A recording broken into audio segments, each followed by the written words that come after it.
ঘন জঙ্গলে একদিন সবাই আনন্দে মেতেছিল। হরিণ মিঠু, বানর টুটু, পাখি মুনিয়া আর খরগোশ রবি মিলে মজার খেলা করছিল। কিন্তু হঠাৎ মিঠু দুঃসংবাদ নিয়ে ছুটে এল। সে বলল, বনের পাশে নদীর বাঁধ ভেঙে যাচ্ছে, আমাদের সবাইকে সাবধান করতে হবে।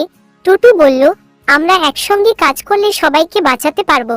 তখন মুনিয়া আকাশে উড়ে অন্য পশুদের সতর্ক করতে গেল। টুটু আর মিঠু বাঁধ মেরামত করার জন্য লতা আর শাখা জোগাড় করতে লাগলো। খরগোশ রবি ছোট্ট পশুদের নিরাপদ জায়গায় নিয়ে গেল।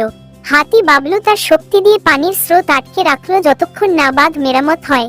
সবাই মিলে দিন শেষে ক্লান্ত হলেও খুশি ছিল। বাঘ রাজু এসে বলল, তোমরা প্রমাণ করেছো বন্ধুত্ব আর একতা দিয়ে যেকোনো বিপদ মোকাবিলা করা সম্ভব। গল্প শেষে সবাই মিলে গাছের নিচে বসে আনন্দ করে। ছোট্ট রবি বলে, এটাই আমাদের সেরা দল, কারণ আমরা একে অপরের জন্য সব করতে পারি। শিক্ষা, দলবদ্ধতা আর সহযোগিতা জীবনকে সুন্দর করে তোলে।